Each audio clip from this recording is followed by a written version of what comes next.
जितने भारतीय जनता पार्टी के विधायक हैं मौजूदा पानीपत जिला के, वो पानीपत में रहते हैं, सांसद वहीं रहते हैं, जिला अध्यक्ष वहां रहते हैं, प्रमुख सभी पदाधिकारी पानीपत में रहते हैं।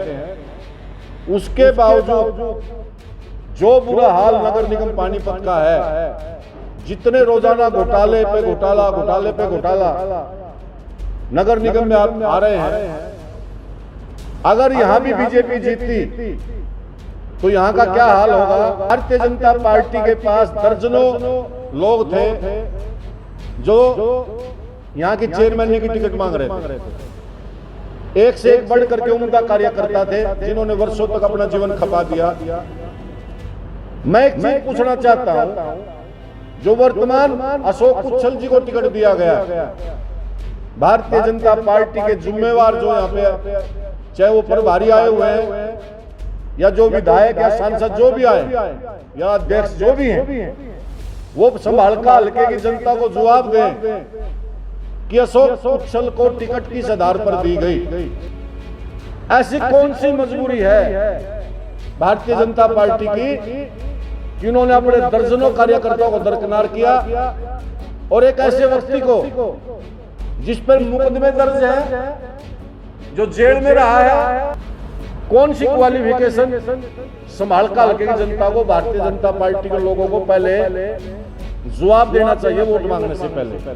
तो दिनों उनकी एक ऑडियो वायरल हुई थी, उसमें जो पिछली बार इनका कार्यकाल रहा था बड़ा संदिग्ध डिस्प्यूटेड रहा था और उसमें सरेआम वो पैसे देते हुए पार्षद को लालच देते हुए बात करते हुए नजर सुनाई देते हैं। इन पे एफआईआर दर्ज हुई थी, आप लोगों को सभी के पास पता होगा, एफआईआर नंबर सेक्शनों का पता होगा। इन पर आईपीसी की 109, 115, 116, 120 बी, 195, 211, 384, 388, 389 आईपीसी के तहत मुकदमा दर्ज हुआ था। सर्वजातीय जन पंचायत जिसका गठन अप्रैल के पहले सप्ताह में पानीपत में हुआ था और इसकी शुरुआत हमने पानीपत जिले से करी थी और इसका गठन ही हुआ था कि भाई केवल मात्र सत्ता नहीं, व्यवस्था परिवर्तन, राजनीति में मूल्यों के नए आयाम स्थापित करें, जो दिन प्रतिदिन राजनीतिक रूप से मूल्यों में गिरावट आ रही है उसको सुधारने का काम करें, अच्छे वक्तों को राजनीति में आगे बढ़ाएं। काफ़ी मुद्दों लेकर हमने गठन किया था और आज की ये प्रेस कॉन्फ्रेंस बहुत ही महत्वपूर्ण विषय पर है। उसके लिए मेरे से पहले अजय सिंगला जी 2 मिनट अपनी बात रखेंगे, क्योंकि भारतीय जनता पार्टी की पानीपत के अंदर फुल मेजोरिटी है। 26 के 26 पार्षद, मनोनीत भी तीनों पार्षद, 29 के 29 पार्षद बीजेपी समर्थित या जेजेपी समर्थित हैं और मेयर भी बीजेपी का है। तो सबसे पहले तो अजय सिंगला जी ये विचार रखेंगे कि पानीपत नगर निगम में बीजेपी के शासनकाल में वहाँ का जनता का क्या परेशानी है, क्या उनका फायदा हुआ, उसके बारे में 2 मिनट अपने विचार रखेंगे, फिर मैं अपनी बात रखूँगा। समस्त पत्रकार बंधुओं को नमस्कार। आज हम इकट्ठा हुए हैं, एक अपील लेके इकट्ठा हुए हैं। पिछले 7-8 साल का शासन जो है वो नगर निगम पानीपत का अगर अपन देखेंगे तो वो बीजेपी का रहा है और सबसे बड़ी खूबी जो ये रही है कि जो पिछला चुनाव था उस चुनाव में 26 के 26 पार्षद जो है वो बीजेपी से आए थे। अगर हम पिछले कार्यकाल की बात करें तो पार्कों के नाम से, सड़कों के नाम से, कम्युनिटी सेंटर के नाम से कितने घोटाले हुए और कितने घोटाले दबा दिए गए, ये सर्वविदित है। मैं बताना चाहूँगा कि इस सरकार का एक अनोखा सिस्टम है काम करने का, भ्रष्टाचार को दबाने का, और वो हमने पिछले 8 साल में बहुत अच्छी तरह से नगर निगम पानीपत में देखा है। इनका कोई एक पार्षद उठता है, आंखों में जनता की धूल झोंकने के लिए किसी मुद्दे को उठाता है, उसके ऊपर एक इंक्वायरी बिठाई जाती है और वो इंक्वायरी की रिपोर्ट आप कभी भी नहीं देखेंगे कि वो इंक्वायरी की रिपोर्ट कभी भी आई है। केवल अखबारों की सुर्खियां बनके, मीडिया की सुर्खियां बनके उसको दबा दिया जाता है कि मुख्यमंत्री महोदय ने, सरकार ने जो है इस पे कार्रवाई करने की कोशिश की है। मैं सबसे पहले कहूँगा सेठ कमीशन की बात। सेठ कमीशन जो है आया था पार्कों की जांच करने के लिए, लेकिन आज तक वो सेठ कमीशन जो है 7 साल, लगभग 5 साल उस सेठ कमीशन को हो गए। हाँ, विशाल सेठ, बिल्कुल जी, बिल्कुल विशाल सेठ आए थे और दुष्यंत भट्ट जी उनको लेके आए थे। मैंने उस टाइम भी कहा था कि दुष्यंत भट्ट जो इनको लेके आए हैं वो दबाने का षड्यंत्र है इस सारी जांच को, और कोई वो नहीं है। तो वो आप देखेंगे कि 200-250 करोड़ रुपए का जो घोटाला था वो दाब दिया गया। उसके बाद हम आज अगर आप बात करें तो मेरा जो मानना है कि आज नगर निगम में कम से कम, पानीपत के अगर नगर निगम की बात करूं तो 500 से 700 करोड़ रुपए का घोटाला नगर निगम पानीपत में है, और उसको दबाने के प्रयास जो है वो सरकार के द्वारा चालू कर दिए गए हैं। अभी 3-4 दिन पहले एक सुर्खी अखबार में आई कि 50 करोड़ रुपए के घोटाले की सीआईडी ने जो है रिपोर्ट दी है। अब आप देखेंगे, मैं एडवांस में आप लोगों को बता देना चाहता हूं कि ये जो घोटाला उजागर किया गया है, जो चिट्ठी लीक की गई है, ये जो चिट्ठी लीक की है ये सिर्फ घोटाले को दबाने के लिए लीक की गई है, एक जनता को गुमराह करने के लिए की गई है। अगर अपन विकास की बात करें तो आप पानीपत जाते हैं, पानीपत से बिलोंग करते हैं, तो विकास के नाम पे सड़कों की क्या हालत है, और अभी बारिश में किस तरह से पानीपत डूब जाएगा, थोड़ी सी बारिश में किस तरह से पानीपत डूब जाता है। जीटी रोड के जाम की व्यवस्था की बात कर लीजिए। 26 के 26 पार्षद होते हुए जिस तरह के हालात आज नगर निगम पानीपत के हैं, वो हालात ये बयान करते हैं कि नरक से बदतर अगर कोई चीज है तो वो विश्व में सिर्फ और सिर्फ पानीपत है। तो मैं आज समालका नगर निगम का चुनाव है, नगर परिषद का, तो मैं समालका के लोगों से एक अपील लेके आया हूं कि भाई आप इन लोगों के बहकावे में मत आए। ये जो चुनाव है ये इन्होंने जैसे डायरेक्ट चुनाव एक डिक्लेयर कर दिया, ये डायरेक्ट चुनाव जो सिस्टम है ये इन लोगों को खाने का सिस्टम है। बहुत सी प्रेस कॉन्फ्रेंस में मैंने बोला है कि हरियाणा के जितने नगर निगम हैं, जितने नगर परिषद हैं, आप अखबारों की सुर्खियां पिछले दिनों की उठाइए, कहीं पे 100 करोड़ का घोटाला है, कहीं 50 करोड़ का घोटाला है, कहीं 200 करोड़ का घोटाला है, कहीं 500 करोड़ रुपए का घोटाला है। ये घोटाला नहीं है, बेसिकली ये इनकम का साधन है, और वो इनकम का साधन ये लोग पानीपत समालका के माध्यम से और दूसरी नगर निगमों के माध्यम से करना चाहते हैं।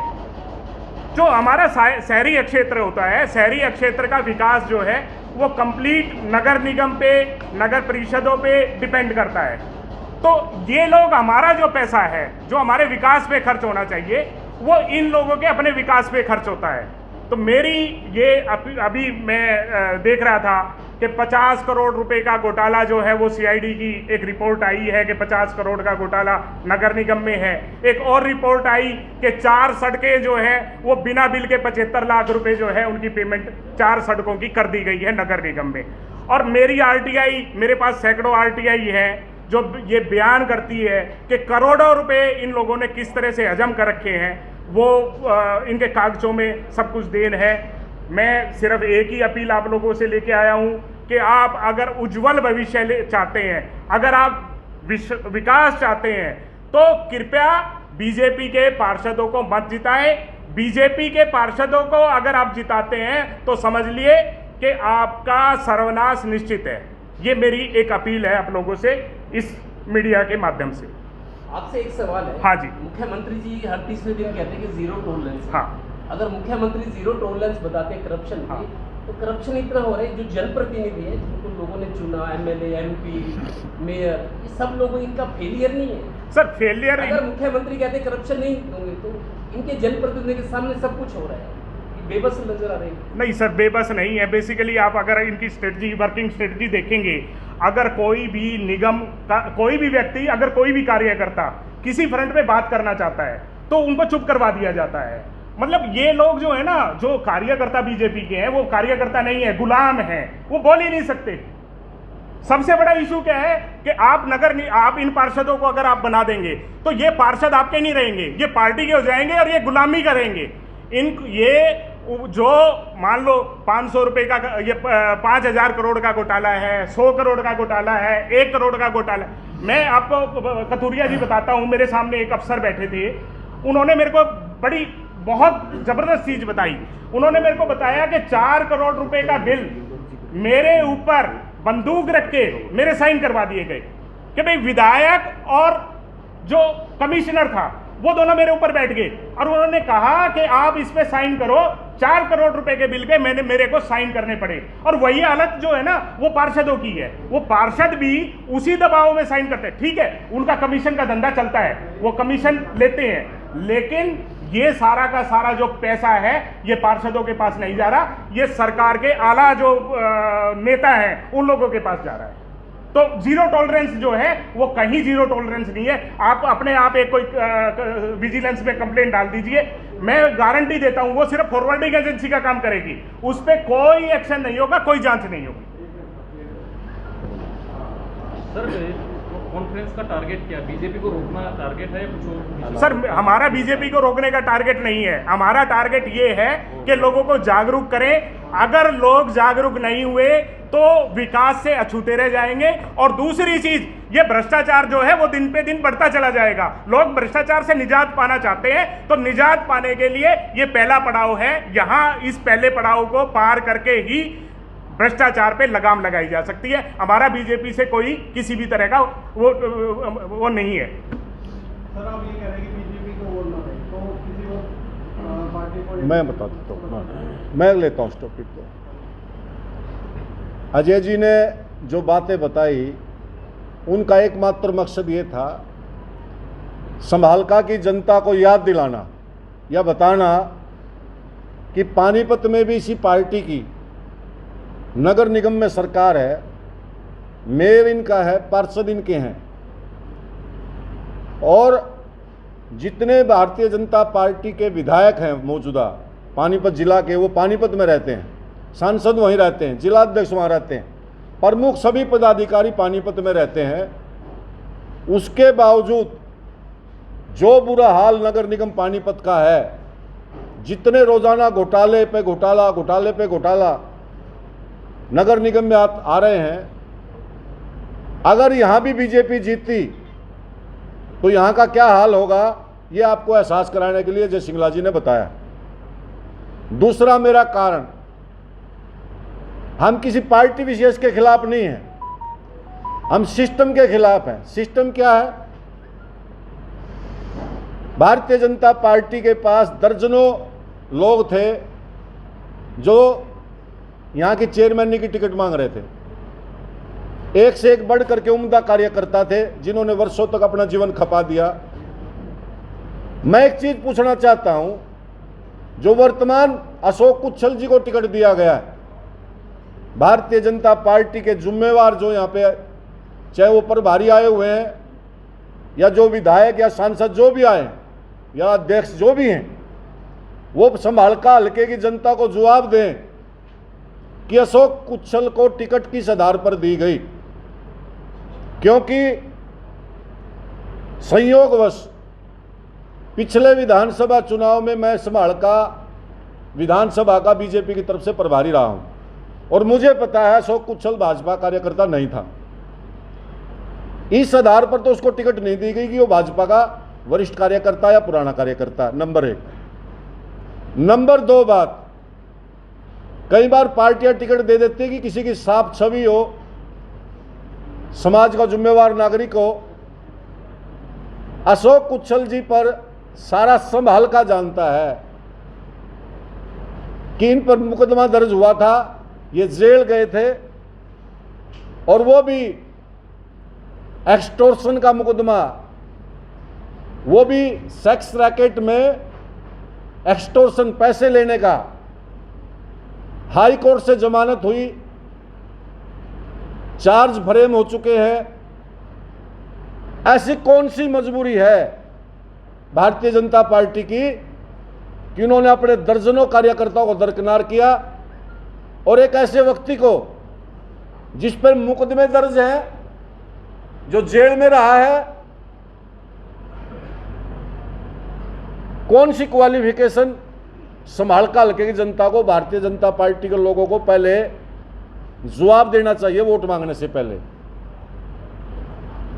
और भारतीय जनता पार्टी कौन से मूल्यों की राजनीति को आगे बढ़ा रही है,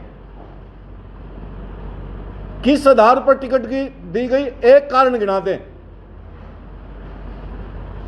इस टिकट से जो प्रतीत होता है कि मिठाई खाई गई है, मिठाई खा करके वोट टिकट दिया गया है। वो एक सफल मिठाई विक्रेता है। इसके अलावा मुझे कोई कारण नजर नहीं आता। पिछले दिनों उनकी एक ऑडियो वायरल हुई थी, उसमें जो पिछली बार इनका कार्यकाल रहा था बड़ा संदिग्ध, डिस्प्यूटेड रहा था, और उसमें सरेआम वो पैसे देते हुए, पार्षद को लालच देते हुए बात करते हुए नजर सुनाई देते हैं। इन पे FIR दर्ज हुई थी, आप लोगों को सभी के पास पता होगा, FIR नंबर सेक्शनों का पता होगा। इन पर IPC की 109, 115, 116, 120B, 195, 211, 384, 388, 389 IPC के तहत मुकदमा दर्ज हुआ था। और 6 नवंबर 2017 को, और उसके बाद लगभग 1 साल से ज्यादा जेल में रहे, और जेल में बाहर आने, इन पर चार्ज भरे हो चुके हैं। और म्युनिसिपल रूल के हिसाब से सेक्शन 21M के तहत कोई भी व्यक्ति जिस पर आरोपित हो किसी केस में 10 साल में जिसकी सजा हो, जो उस पर सेक्शन लगा हो उसमें 10 साल की अगर सजा है, तो चेयरमैन तो क्या, वो पार्षद का चुनाव भी नहीं लड़ सकता। इन्होंने अपने एफिडेविट में लिखा है कि मैं कोई आरोपित नहीं हूं। एफिडेविट में जो नामांकन पत्र के साथ जाता है उसमें इन्होंने लिखा है भाई मैं आरोपित नहीं हूं। इसकी कॉपी जिसको जरूरत होगी दे देंगे। पहली बात तो अगर समय पे पता चल जाता और ऑब्जेक्शन होता तो इसका नॉमिनेशन ही कैंसिल होता, कोई बचा नहीं सकता। और हम संभाल काल के जनता से अपील करते हैं कि ये गलती से भी अगर चुना गया तो ये एक दिन भी अपने पद पर नहीं रहेगा, दोबारा चुनाव होगा। भारतीय जनता पार्टी के प्रभारी सांसद ये बताएं कि इसको कैसे रोकेंगे अगर ये जीत गया तो। वो वोट तो मांग रहे हैं, वो कोई तरीका बता दे हिंदुस्तान में, कोई कानूनविद में, किसी वकील से, भैया आदमी चुनाव जीत गया तो एक दिन पद पे कैसे रह लेगा। उसके तहत डिस्क्वालीफाई हो जाएगा, एक दिन भी पद पर नहीं बैठ सकता। इस पे पर्चा दर्ज होगा, शिकायत हुई तो पर्चा दर्ज होगा 420 का, झूठा एफिडेविट देने का। और हैरानी की बात है, मैं तो हैरानी की बात है कि नैतिक मूल्यों की बात करने वाली बीजेपी कोई बता दे भैया हमने इसको टिकट क्यों दिया। मान लिया पार्टी का पुराना वर्कर है, दो प्रमुख अनडिस्प्यूटेड आदमी है, साफ सभी का दो। मुकदमा दर्ज है, ऑडियो वायरल है, फॉल्स एफिडेविट दे रखा है, तो इससे पता चलता है कि इसमें बहुत भारी गोलमाल हुआ है। और अब जो समालका हल्का की जनता के बीच में बाहर से, पानीपत से या इधर उधर से जो वोट मांगने के लिए आए हुए हैं, मेरी एक अपील है, सांसद महोदय भी सुना, एक दिन आए हैं MP साहब बताएं 3.25 साल तक वो किस आधार पर वोट मांगने के लिए समालका में, कोई समालका शहर में कोई ग्रांट दिए क्या वो समालका के सांसद नहीं है, या कोई और जिला अध्यक्ष, या कोई हमारे प्रभारी राजीव जैन जी, वो बताएं। पिछली बार वो निकाय मंत्री थे मैडम कविता जैन, उन्होंने समालके के लिए कोई विशेष पैकेज दे रखा हो, वो यहाँ का चुनाव संभाल रहे हैं। या कोई जो विधायक वोट मांगने आता है उससे पूछना, ये जनता से मैं अपील करता हूं कि जो वोट मांगने आए उनसे पूछो भैया हम आपको वोट क्यों दें। वो एक बात कहते हैं, मेरे जो संज्ञान में बात आई, वो एक बात कहते हैं बार बार कि हमारे ऊपर भी सरकार है, नीचे भी सरकार है, हमको जिता दो तो यह विकास कार्य होंगे। तो मैं संभाल काल कर जनता से अपील करना चाहूंगा, इसका उल्टा कर दो। अगर ये जीत गए, जीते तो अभी भी हुए ऊपर नीचे, ये जीत गए कुछ नहीं करेंगे। हाँ, अगर ये हार गए, क्योंकि 1-1.5 साल बाद लोकसभा का चुनाव आना, इनको वोटें चाहिए।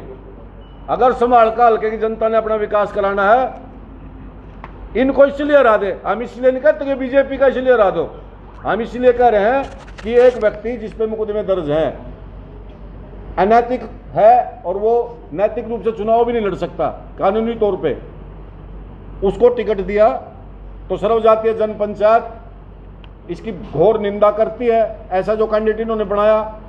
और हम पूरी तरीके से इनका विरोध करेंगे। और जनता से आज तो प्रेस कॉन्फ्रेंस के माध्यम से हम 1-2 दिन के बाद हमारे कुदरती, क्योंकि 3 महीने पहले गठन हुआ और हमारा समालके का गठन सर्वजातीय जनपंचायत का भी पेंडिंग, अभी हमने करा नहीं।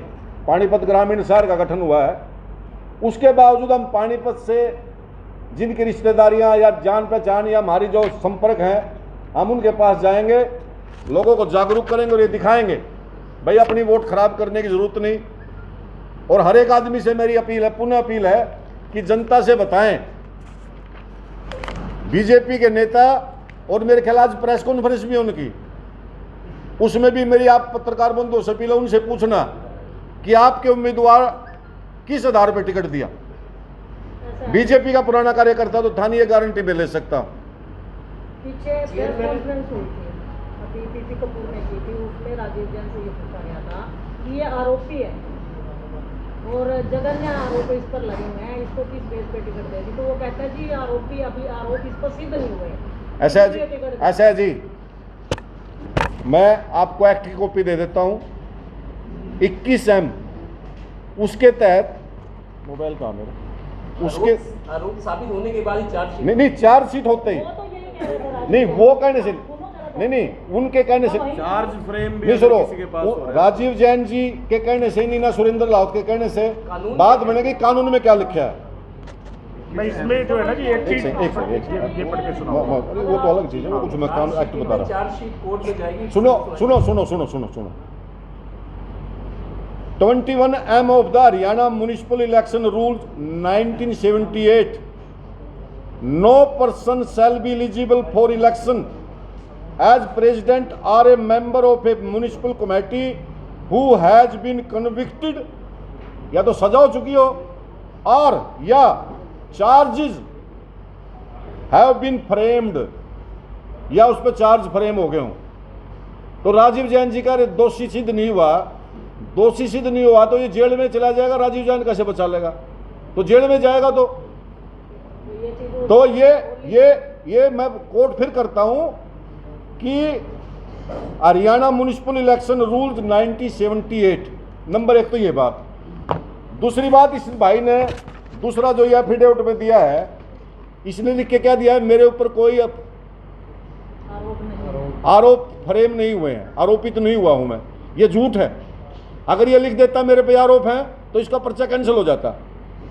तो आज प्रेस कॉन्फ्रेंस में पूछना भी आप कैसे बचाओगे इसको? कोई नहीं बचा सकता, ना देश का प्रधानमंत्री, क्योंकि कानून से बड़ा कोई नहीं देश में। जी चेयरमैन के अलावा इनके पार्षद भी चुनाव लड़े बहुत सारे वार्डों में, उनके भी वोट ना देने की अपील कर रहे हो या वो बेकसूर? देखिए, हम इसलिए अपील कर रहे हैं कि वो वोट मांगने के जाएगा तो ऊपर उसी के पास, फिर जिस पार्टी ने अपना मुखिया ऐसा बनाया है, तो हम ये नहीं कहते किसके पक्ष में मतदान करें, लेकिन हम अब जनता से अपील करते हैं कि भाजपा को हराएं, उसके पार्षदों को हराएं, चेयरमैन को हराएं। क्योंकि इन्होंने अपना पहले पानीपत में जो करा 8 साल में, वो उदाहरण सामने है। और दूसरा उदाहरण जो टिकट जिस व्यक्ति को दिया। और मैं आपसे एक चीज़ और बताऊं, मैं लंबे समय तक बीजेपी में रहा हूं, 96% स्थानीय कार्यकर्ता बीजेपी के यहाँ बीजेपी से नाराज है, खिलाफ वोट करेंगे। मजबूरी में बेचारे फॉर्मेलिटी में चल रहे हैं, अगर उनके हाथों में बात रहे पीछे तो कान में व्हाट्सएप कॉल करके सारे करें जी इलाज करेंगे, क्योंकि उनके साथ भी अत्याचार कराया। जिन्होंने पार्टी को खून पसीने सींचा, उनको दरकिनार करके ऐसे ऐसे आदमियों को टिकट दे दिया। कोई और क्वेश्चन हो तो आपने तो किसी को समर्थन नहीं दिया यहाँ, ना। जो आपकी विचारधारा से मेल खाता हो। ऐसा है जी, ऐसा है। हमने इस भाई के खिलाफ भी हम इसलिए आना पड़ा कि अनैतिक है, ये चुनाव नहीं लड़ सकता, इन्हें तथ्य छुपाए हैं।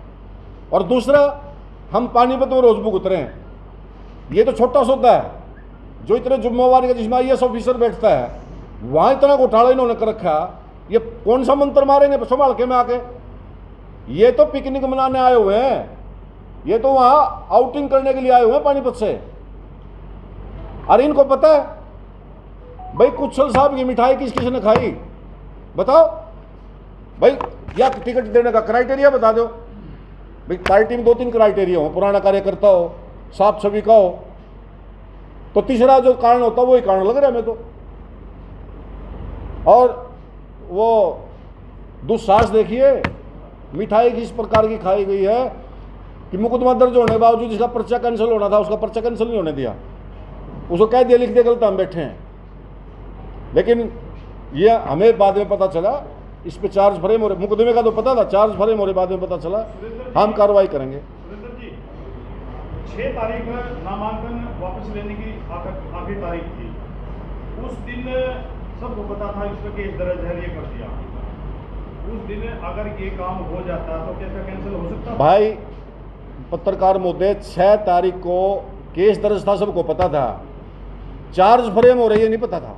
चार्ज फ्रेम होने के बाद डिस्क्वालीफाइड होता है। नहीं, मेरा क्वेश्चन ये है, अगर उस दिन पता लग जाता, हाँ, ये एफिडेविट में लिख देता, हाँ, तो या ये उम्मीदवार नहीं बन सकता? नहीं बन सकता, नॉमिनेशन नामांकन कैंसिल हो जाता, नामांकन रद्द होना था। भविष्य और मेरे को जहां तक नॉलेज है, इसको नोटिस भी जारी करा है, नोटिस भी जारी हुआ है। और आज जो प्रेस कॉन्फ्रेंस आपने की है, कि उस दिन क्यों नहीं की? उस दिन मतलब संभालना तो नहीं, मुझे मेरे संज्ञान में जिस दिन आया, जी, हम पानीपत ग्रामीण और शहर में व्यस्त थे, हमने सर्वजातीय जनपंचायत का गठन करा। जब हमारे पास पूरे तथ्य आए, पूरे फैक्ट हमारे सामने आए, हमने पिछली मासिक बैठक थी उसमें फैसला करना भी संभाल के बारे में हम फैसला करेंगे। और जब हमने यहाँ का पड़ताल करी, हम तो हैरान रह गए। और हम भी यकीन नहीं कर पा रहे थे कि राष्ट्रीय पार्टी जो नैतिक मूल्यों की बात करती है, पार्टी विद द डिफरेंस करती है बात, वो ऐसे आदमी को टिकट दे देगी और ऐसे आदमी को टिकट नहीं दे देगी। मजबूरी में को कार्यकर्ता टिकट ना मांग रहा हो, 1 दर्जन मेहनती कार्यकर्ता को दरकिनार करके साइड में रख के टिकट दे दिया। ये तो वही वोट देने ना देने की अपील। हाँ, आज जनता से। अगर इलेक्शन के बाद इस चीज पे कार्रवाई की जाएगी? बिल्कुल करेंगे। और हम सामाजिक व्यक्ति होने के नाते नाते एडवोकेट भी हैं, सुधीर जाखड़ भाई एडवोकेट भी हैं। हम इसकी जो भी कानूनी कार्रवाई होगी वो सारी कार्रवाई निश्चित तौर पर करेंगे।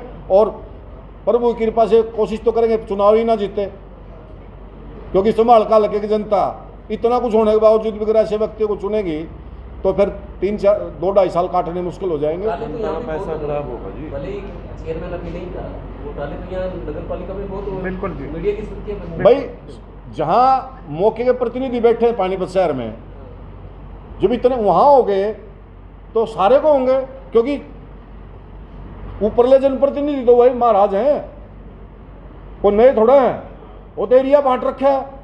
और हराने की बात है, ये संभाल के हम तो विचित्र स्थिति है, सरकार में इकट्ठे हैं, कैबिनेट में बैठ के सरकार की पॉलिसी को सराहते हैं, यहाँ एक दूसरे की पॉलिसी उल्टी बता रहे हैं मैदान पे एक दूसरे के सामने। इसका मतलब ये सत्ता की पिपासा के लिए गठबंधन है, विचारी गठबंधन नहीं है। सुरेंद्र जी, आप तो ये कह रहे हो भी ठीक है उन्होंने ऐसा किया, व्यक्तिगत आपने पता, चुनाव आयोग के साथ भी तो कुछ न कुछ धोखा। हाँ, मैं कह रहा अभी अगर मेरे नॉलेज में उन्होंने नोटिस दिया है, नोटिस का संतोषजनक जवाब नहीं मिलेगा तो जो चुनाव अधिकारी आरोप है उसको मुकदमा दर्ज कराना पड़ेगा 420 का, फॉल्स इंफॉर्मेशन का।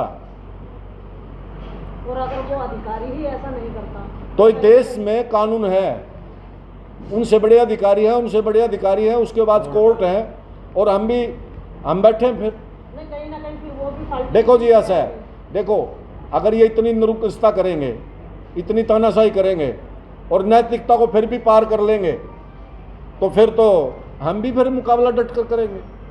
लेकिन मेरी पुनः अपील है कि बीजेपी का कोई प्रेस कॉन्फ्रेंस करे या कोई नेता मिले, उनसे पूछना भाई क्या मजबूरी थी इसको टिकट देने की। झूठा शपथ पत्र दिया है। झूठा शपथ पत्र। और जो ये कह रहे हैं राजीव जी अग्नि आरोपी नहीं हुआ है, उनको ये बताना Haryana municipal rules 21M charge firm होने के बाद भी चुनाव नहीं लड़ सकता। नो भाई मिठाई तो ले ली, उसके बाद कागज तो चेक कर ली होंगे।